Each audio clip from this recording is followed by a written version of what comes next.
Bueno, pues buenos días a todos todavía, ya tardes igual. Después de esta mañana polémica y tal, vamos a seguir con la polémica reflexionando sobre, bueno, estado de bienestar y balcanización, ¿no? Que es la presentación que pues he preparado para esta mañana, ¿no? Claro, es un tema complicado porque los conceptos son un poco... Joder, ¿cómo compatibilizar estado de bienestar y balcanización, sobre todo, bueno, pues para gente que a lo mejor no tiene mucho contacto con la ciencia política? Es una pregunta que surge, es qué observar, ¿no? O sobre qué conceptos reflexionar y discutir en una presentación de esta naturaleza, ¿no? Y ahí, pues bueno, la idea es básicamente reflexionar sobre política pública, presentar las fases de una política pública, cómo encaja esto con el estado del bienestar, la cuestión de la diversidad, cómo gestionarla y el tema del multiculturalismo y la balcanización, que es un problema que, bueno, las sociedades complejas tienen y que, pues en cierto sentido, como liberales y un poco tomándole la palabra a Joaquín, que hablaba de desarrollar estrategias, pues sí sería bueno tener estrategias para, desde nuestra visión particular, hacer propuestas y resolver esos problemas que definitivamente existen en sociedades complejas, multiculturalmente hablando. Obviamente el multiculturalismo tiene como varias dimensiones. Hay países que son pues de manera endógena, multiculturales y problemáticos en sí, porque hay varias identidades en juego. Hay otros países que pues definitivamente reciben un flujo de inmigrantes elevado en determinado momento de su historia y también se convierten en realidades complejas y multiculturales que potencialmente pueden generar problemas. ¿Qué entiendo por problemas? Pues básicamente conflictos de naturaleza social, de todo tipo, con mayor o menor violencia, y bueno, la cuestión asociada a la búsqueda de rentas, ¿no? Porque eso también genera como mucho caldo de cultivo para visiones pues asociadas a la extrema derecha y tal, ¿no? Eso de que al final todo el dinero se lo llevan estos, que nunca han pagado impuestos, que no sé qué, que no sé cuándo, ese tipo de argumentos que bueno, que en cierto sentido pues tienen parte de razón, pero hay mucha demagogia asociada a eso y hay un problema de responder políticamente, ¿no? Claro, ¿qué es política pública? Bueno, todo el mundo, claro, cuando está uno en la universidad lo que le enseñan es esto, ¿no? Es un proceso así, con unas fases así, muy claramente delimitado, es un ejercicio como muy técnico, ¿no? Ahí están todos con sus trajes, con sus licenciaturas, con sus no sé qué, discutiendo. En realidad es una pelea y evidentemente es una pelea entre grupos de presión, entre partidos políticos, entre, en cierto sentido, burócratas, individuos de dentro de la administración, y bueno, es la mayoría de las veces un proceso competitivo muy complejo en el cual, pues, unos salen beneficiados y otros salen perjudicados, ¿no? El mercado es un juego que no suma cero, pero la política, pues esa ya es un mercado pues en el cual hay ganadores y perdedores, y eso puede ser potencialmente un problema, ¿no? Porque muchas veces todas las políticas asociadas al estado del bienestar, pues hay que entenderlas como lo que son. Al final es una entidad monopólica la que provee el servicio y esa entidad monopólica que provee el servicio puede estar sesgada en cuanto a cuestiones pues, de contenido, de naturaleza moral y tal. ¿Cómo resolver la potencial conflictividad social inherente a esos procesos de diseño de política pública? Es un reto importante, bueno, para todos en general y para los liberales en particular, porque muchas veces nos falta eso de dar propuestas aterrizadas, dar propuestas tangibles, dar propuestas de decir aquí tienes el papel, ala, ejecútalo si quieres, y si no quieres, pues no quieres, pero nosotros hemos hecho el trabajo, ¿no? ¿Qué es balcanización? A ver, que alguien me ayude. Balcanización.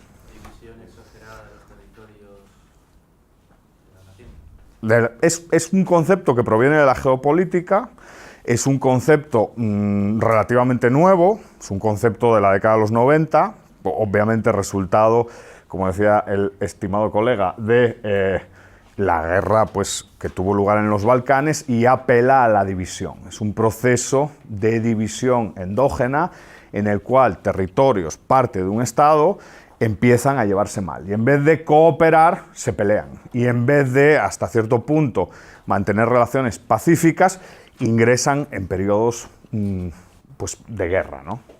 Claro, hablar de balcanización, pues obviamente a corto plazo es hablar de una guerra de grandes dimensiones, pero se puede hablar de dinámicas balcanizadoras. Por ejemplo, lo que vimos en la anterior presentación, ¿no? Esa desoccidentalización puede ser entendida como un proceso balcanizante. Yo creo que es un proceso balcanizante, de hecho.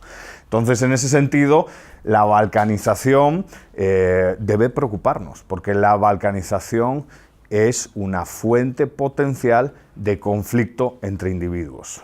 Y si lo que queremos es mantener el orden social, pues deberíamos tener recursos, instrumentos que nos protegiesen de procesos balcanizadores, ¿no?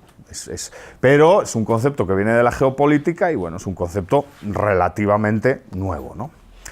El estado del bienestar, pues no voy a hablar aquí del estado del bienestar, todos lo conocemos y a todos nos disgusta, pero no estoy hablando aquí en clave económica del estado del bienestar, estoy hablando más en clave política y suele haber, bueno, la literatura de ciencia política suele distinguir como tres fases, ¿no? Una primera fase de experimentación, una segunda fase de consolidación y una tercera fase de expansión que, bueno, hace hincapié en el aumento de políticas públicas que se supone deben de ser parte del estado del bienestar. La educación, por ejemplo, inicialmente no era parte del estado del bienestar, ¿no? El estado del bienestar hacía mucho hincapié en sanidad universal, el estado del bienestar hacía mucho hincapié en jubilaciones, todo lo que tiene que ver con un sistema de pensiones, viudedad, por ejemplo, vejez, por ejemplo, accidentes, por ejemplo. Esa es como el ADN inicial del estado del bienestar, ¿no? Pero evidentemente hay progresivamente un número de políticas públicas que se van integrando en lo que se supone es el estado del bienestar. Autores del estado del bienestar, pues he elegido tres. El primero, quizás Spin Andersen, es el más famoso, un académico danés bastante reconocido, David Garland, que tiene como uno de los manuales de estos de Oxford, así, corriente dominante, y en caso español, pues Vicens Navarro, que como todos sabemos es un tipo que da miedo, ¿no? Claro, este primero es un poco un autor que clasifica los estados de bienestar, independientemente de si estamos más a favor o más en contra de las clasificaciones del estado del bienestar. Un poquito lo que dice es que podemos encontrar un estado de bienestar anglosajón, un estado de bienestar continental y un estado de bienestar nórdico, ¿no? Y quizás la mayor diferencia que establece el autor es entre el estado del bienestar continental y el estado de bienestar nórdico, ¿no? Y tiene que ver con lo que comentaba José Ignacio de la independencia, ¿no? Y de la importancia del concepto de independencia en el desarrollo de la socialdemocracia sueca. El estado del bienestar continental es de corte democristiano y alemán y pivota sobre lo que se denomina como familiarismo, ¿no? Originalmente la idea era pues abastecer de determinada renta pues a la señora que había perdido a su marido o que su marido se había accidentado para obviamente no afectarla en su nivel de renta, pero claro, contempla también un elemento que los nórdicos luego modifican, que es el elemento de que lo correcto es que la mamá se quede en casa cuidando de los pollitos y que el papá sea la persona que trabaje, porque hay un modelo de familia que hay que proteger a través de esa dinámica familiarista. Pero, claro, los nórdicos, como saben, pues obviamente se obsesionan por ese concepto de independencia y las implicaciones de ese concepto de independencia hacen que el estado del bienestar, pues, se oriente y se concentre en la producción de servicios, ¿no? La mujer tiene que estar trabajando, tiene que ser independiente y a lo mejor ponemos la guardería para que el Estado controle el proceso educativo de ese niño e incluso le vaya educando y le vaya pues introduciendo lo que nosotros queremos políticamente que reciba como educación. Al final todo es un híbrido en el cual hay, en todos los estados del bienestar hay cuestiones familiaristas y no, pero es interesante pues por lo menos de leer la clasificación que desarrolla Spin-Andersen, ¿no? Definitivamente el estado del bienestar es también un instrumento de construcción nacional. Lo queramos o no, el Estado pasa por determinadas fases a lo largo de su historia. Si tuviésemos que analizar el Estado como forma política, yo creo que podríamos distinguir como 3 fases claramente diferenciadas. Una primera fase es pues, el primer Estado moderno, ¿no? Eso que nos educan a todos, 1648, ¿no? Paz de Westfalia. Ahí empieza el sistema de estados. ¿Qué era el Estado ahí? Pues básicamente es una máquina patrimonial al servicio de la corona, al servicio de los reyes, ¿no? Y es una especie de propiedad privada al servicio de dichos reyes. Luego hay una segunda fase, que muchos de vosotros también conocéis, las denominadas revoluciones liberales, que meten de por medio la cuestión nacional. El Estado ya no es una máquina burocrática, fiscal, de seguridad, hasta cierto punto de producción cultural al servicio del rey, es una máquina al servicio de la nación, entre comillas. Y luego se pasa, porque el siglo XIX es un siglo, pues, obviamente muy liberal, se pasa a ese Estado productor de servicios, ¿no? A ese Estado que va aumentando, digamos, de tamaño y que desemboca en el welfare state. Al final, políticas asociadas al welfare state son políticas que influyen en la identidad nacional y que intentan, en cierto sentido, homogeneizar a la población existente al interior del mismo.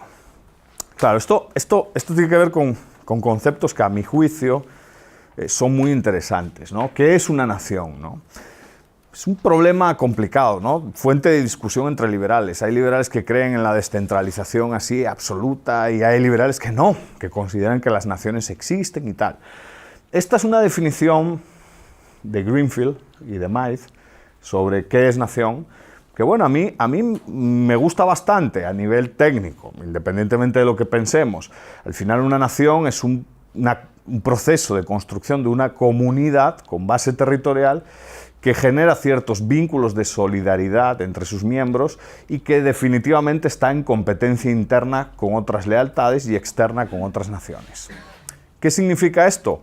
Que la nación pues es contingente, o sea, puede cambiar, o sea, la nación es un mecanismo cultural, pero que compite con otros discursos y con otras concepciones de nación, tanto a nivel subnacional, por debajo del Estado, como a nivel internacional, ¿no? Ahí pues hay mecanismos de disolución de antiguos estados que fueron pacíficos, el cliché es Checoslovaquia, ¿no? que se separan de manera armónica y sin ningún problema, y hay mecanismos pues un poco, desgraciadamente, desafortunadamente, más violentos y conflictivos, ¿no?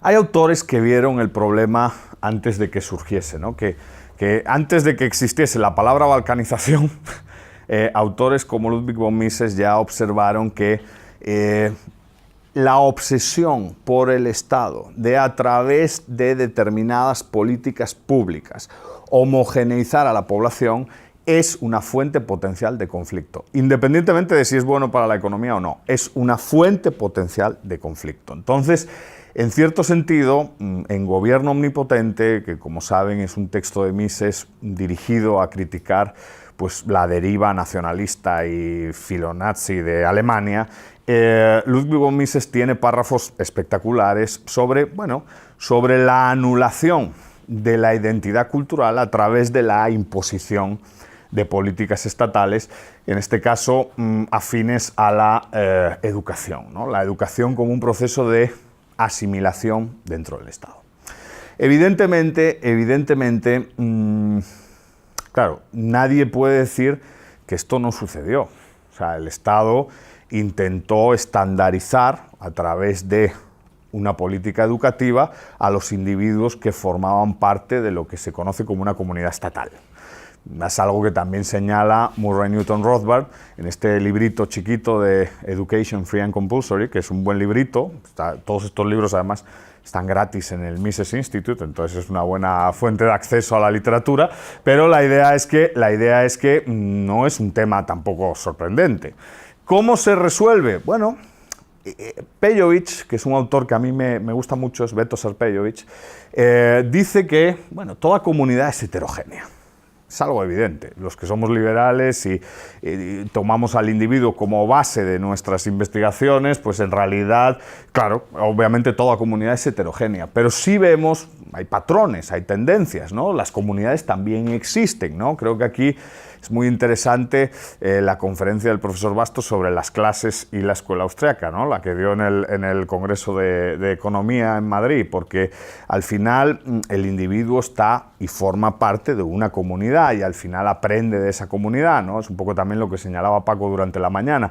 Hay procesos de transmisión cultural y esos procesos de transmisión cultural dan identidades particulares y unas son funcionales y hacen que la comunidad sobreviva a lo largo del tiempo y otras no. Pero independientemente sí se pueden observar corrientes dominantes al interior de las comunidades, que no de las naciones a lo mejor. Todo este debate, esta pelea, que es una pelea entre grupos de presión política, etcétera, lo que genera es, bueno, esto de homogeneizar a través de la fuerza está mal y hay ciertas reacciones a partir de la década de los 60, ¿no? Y ya de la década de los 70, que se pone un poquito de moda la ideología multicultural. Este es un texto, también editado por Oxford, de Will Kymlicka, que digamos que es uno de los autores de referencia cuando se habla de multiculturalismo, es un profesor canadiense, pero la idea es que esta digamos, asociación entre multiculturalismo y estado del bienestar se empieza a poner de moda pues en la década de los 60 y 70, con objeto de, bueno, hacer frente a las acusaciones del estado de bienestar como una máquina homogeneizante, como una máquina de imposición cultural, ¿no?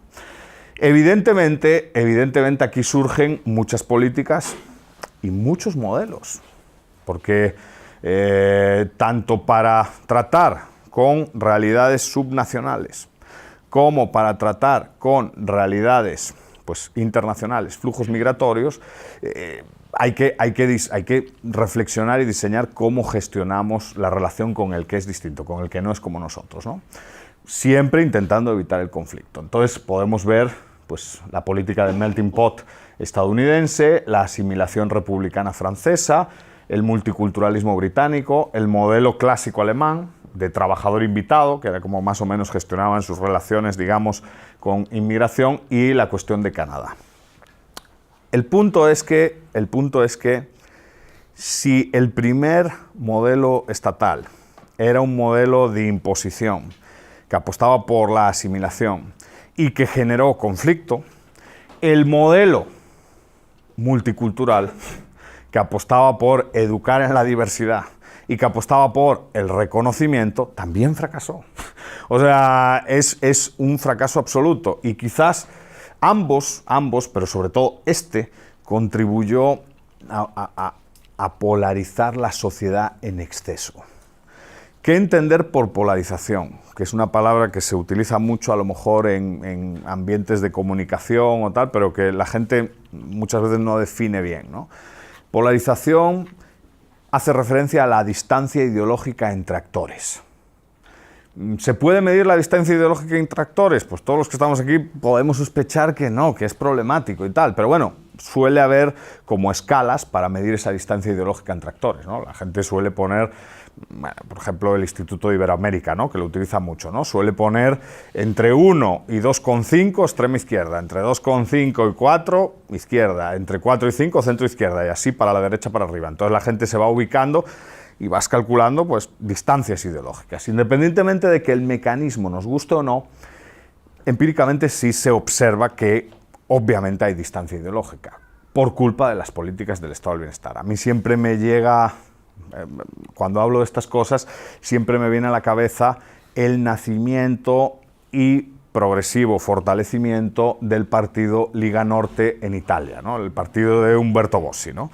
Cuando uno observa cómo la Liga Norte va adquiriendo fuerza y uno ve, por ejemplo, pues, los libros de la historia de la Liga Norte, que también son de acceso libre, o un documental impresionante que se puede ver en YouTube que se llama Camisas Verdes, claro, incluso uno llega a empatizar un poquito con los radicales, porque por ejemplo, el caso italiano es interesante, ¿no? En determinado momento la izquierda la coalición de la Margarita, ¿no?, que eran los de izquierdas, irrumpen en la educación pública y dicen: nuestra educación pública es hegemónica, hay un problema, estamos sometiendo a los que no son como nosotros.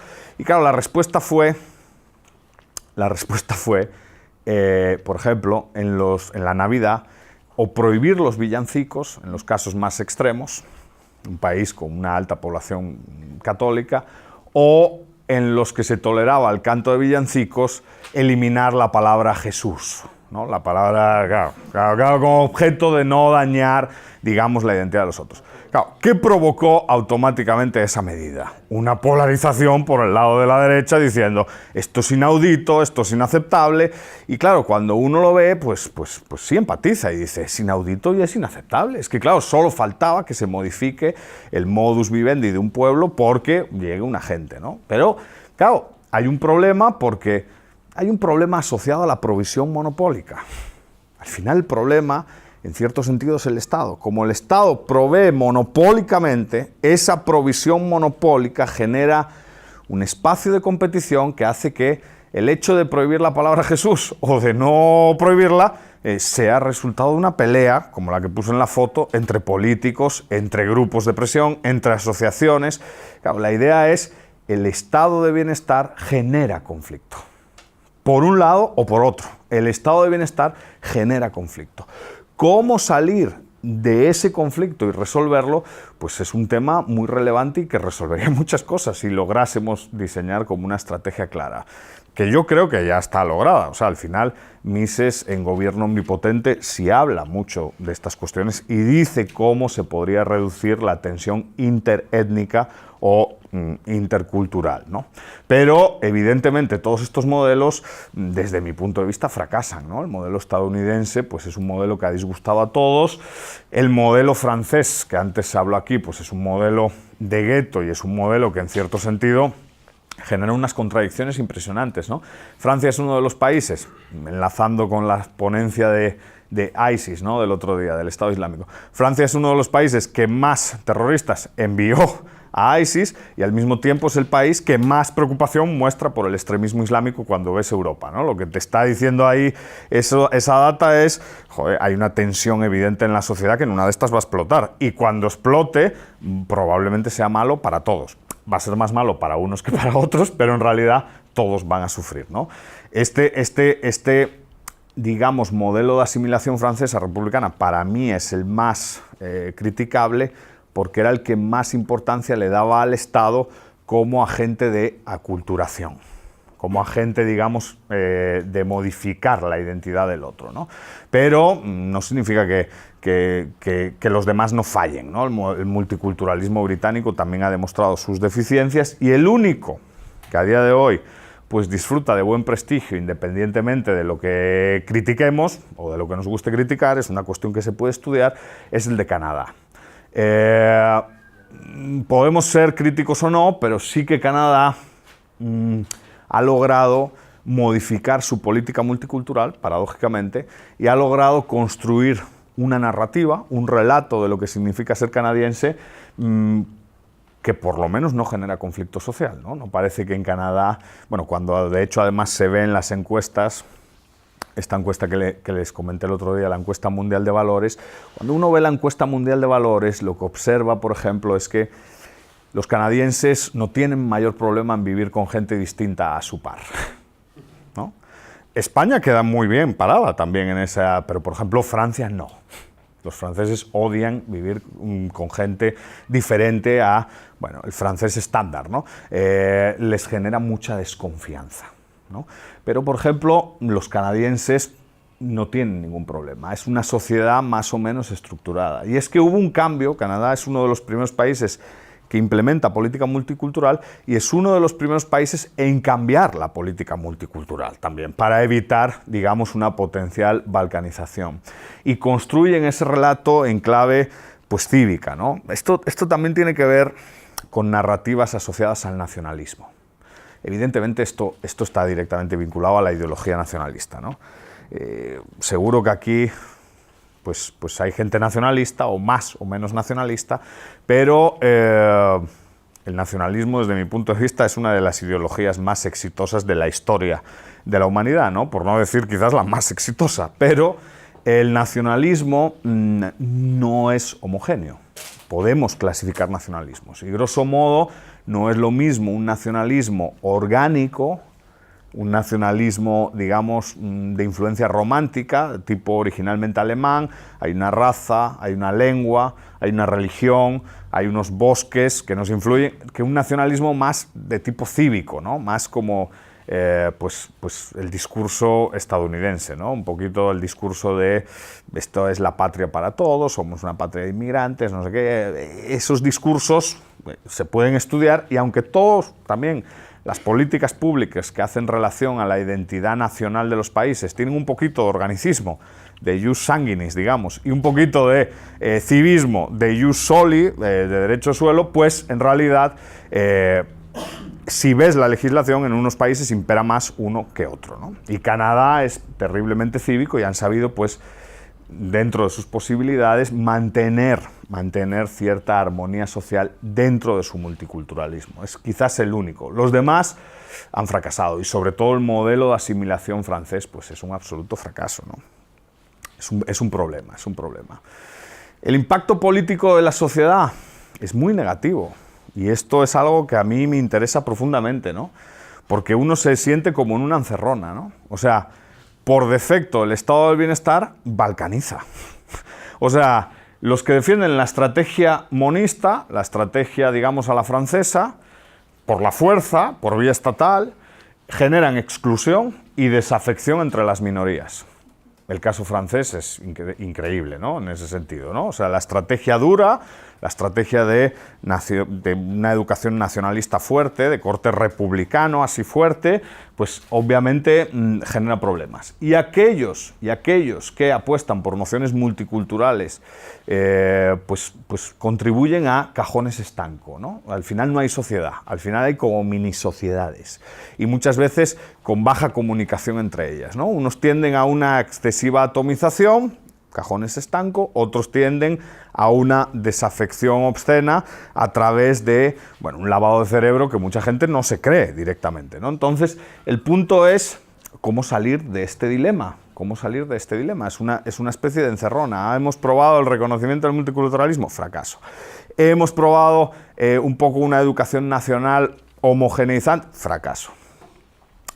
¿Quién genera el problema? Hay que entenderlo, ¿no? Yo siempre pongo, este podría generar el problema. Este definitivamente genera muchos problemas, pero este también. Pero el problema es la forma política-Estado. El problema es, tienes una máquina que no se debería de meter en cuestiones asociadas a la cultura y a la identidad de un grupo o de un conjunto de personas. Ese proceso debería de ser, desde mi punto de vista, espontáneo.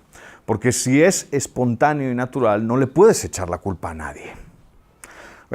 Aquí de lo que se trata es que, como la política pública es un juego competitivo entre minorías, es resultado de un juego competitivo entre minorías organizadas, todos tienen la culpa, ¿no? Y en función de nuestra capacidad para comunicar y en función de nuestra capacidad para desarrollar determinada demagogia política, pues obviamente siempre va a haber un culpable. O sea, las minorías van a decir, me están lavando el cerebro imponiéndome unos programas educativos que a mí no me gustan y yo pago impuestos y tengo obligaciones como aquel que disfruta del servicio al cual se adecúa la educación. Y el multicultural, pues el que vive como en cajones estancos puede decir lo contrario, ¿no? El nacionalista va a decir, pero aquí no hay integración, no nos comunicamos, cada uno va por libre, y de facto se supone que hay país cuando no lo hay. Se supone que hay país cuando no lo hay. El mercado a lo mejor sería más interesante a la hora de gestionar la expresión de identidades. Esto pasa, por ejemplo, en algunos países, ¿no? O sea, yo dejo de hablar mi lengua, a lo mejor una lengua indígena, para hablar otra lengua porque me conviene laboralmente. No es por una opresión estatal, no es porque me lo han impuesto de manera estatal, es porque me conviene laboralmente, yo prospero aprendiendo inglés o prospero tal. e incluso fruto de, pues a lo mejor la subida de rentas. Cuando ya te sube la renta, empiezas a preocuparte por tu lengua originaria y empiezas a descubrir que tiene cuestiones interesantes e incluso empiezas a transmitírselas a tus hijos si quieres. Pero no es resultado de una política pública, es resultado de un proceso social, fruto de acuerdos libres y voluntarios. Si esto lo quieres llevar, y esto era lo que veía Mises, lo que veía Mises es, la construcción alemana está destruyendo identidades. Si dejásemos a esas identidades sobrevivir, pues todos seríamos más ricos, ¿no? O sea, está empobreciéndose la, digamos, cultura centroeuropea como resultado de una acción imperial y homogeneizante en un territorio pues, que obviamente es más plural, ¿no? ¿Cómo resolver el problema, el dilema? Pues definitivamente no hay soluciones perfectas, ¿no? Pero a lo mejor subsidiando la demanda en vez de la oferta, resolveríamos parcialmente el dilema. O sea, subsidiando en vez de profesores, construcción de colegios, escuelas, y que la oferta la proveyese el Estado, darle la vuelta, darle un pagaré a los papás y poner el mercado a funcionar y que, bueno, oye, yo vendo educación en español, el que la quiera comprar, que la compre. Yo vendo educación en inglés, el que la quiera comprar y la compre. Subsidiar demanda en vez de subsidiar oferta te reduce potencialmente esa tensión de conflicto y deja, digamos, que el mercado un poco espontáneamente y en función de las preferencias de cada individuo decida cómo quiere ser educado o cómo quiere ser tratado sanitariamente. Porque claro, esto no solo es una cuestión de educación, esto es una cuestión de provisión de servicios públicos asociada al estado del bienestar. Otra potencial solución, que es la que defiende Mises, es la privatización. El Estado no se tiene que meter ahí. El Estado se tiene que meter en cuestiones de justicia, en cuestiones de provisión de seguridad, pero no en cuestiones asociadas al estado del bienestar. No tiene que proveer educación directamente, no tiene que proveer sanidad directamente. Deja que la gente se busque la vida. Claro, esto puede generar problemas. Es una discusión que bueno, entre liberales existe. Yo no tengo la capacidad para meterme en esa discusión. Si es necesario pues dar algún tipo de facilidad a los que vienen nuevos o dar algún tipo de facilidad a los más, digamos, desfavorecidos en la sociedad para integrarlos un poquito, ¿no? No me voy a meter en ese tema porque ya hoy estamos polémicos con la mañana y no quiero tener más canas de las que tengo. Entonces, evidentemente no me voy a meter en ese tema. Pero teóricamente, estas dos cuestiones, subsidiar pues demanda y no oferta, y privatizar directamente podría ser una solución. No solo mejoraríamos económicamente, en este punto reduciríamos las posibilidades de conflicto. O sea, uno de los grandes problemas que está pues, evidenciando los datos, independientemente de que creamos más en ellos o menos y de que tengan problemas a la hora de generarse, pero uno de los problemas que se ve también en la oferta electoral es que hay polarización. Lo queramos o no, Syriza son una banda de radicales. Y lo queramos o no, una tipa como Marine Le Pen es una tipa pues peligrosa, o sea, potencialmente peligrosa. Entonces, claro, esa distancia ideológica puede potencialmente, si se producen esas tormentas perfectas, que en algunos países sí pueden producirse, destruir sociedades que hasta ese momento han sido pues muy estables, muy pacíficas, muy ordenadas, que han funcionado más a través de la cooperación entre los individuos que a través de un proceso de competencia violento, y creo que no merece la pena destruir lo que se ha logrado hasta el momento, ¿no? Quizás la visión sea un poco conservadora, pero en cierto sentido hemos construido, sobre todo en Occidente, sociedades más o menos pacíficas y basadas en la cooperación que han beneficiado a todas las partes y que, bueno, pues no merece la pena. No merece la pena que todo se tire abajo por cuestiones identitarias, ¿no? Claro, ese aumento de la distancia ideológica evidentemente es un síntoma de balcanización y ese aumento de la distancia ideológica hay que intentar corregirlo de alguna manera, ¿no? Esta es potencialmente una. Está basada un poquito en la experiencia de Mises, ¿no? Que bueno, claro, fue una persona que como todos ustedes saben, pues tuvo una vida muy aventurera, ¿no? Al final es una persona que emigra con, si no estoy mal, José Ignacio, con 60 años emigra Mises a Estados Unidos. Sí, en el 41 había nacido en el 88, ¿no? 80, claro, o sea, emigrar con 60 años y empezar una vida en Estados Unidos a trabajar. O sea, yo creo que hay que aprender de esa gente que se preocupó por estas cuestiones que no son estrictamente económicas, son cuestiones políticas y sociales más que estrictamente económicas. Bueno, cumpliendo con 37 minutos, para que veáis, ¿verdad? Acabo la presentación. Muchas gracias.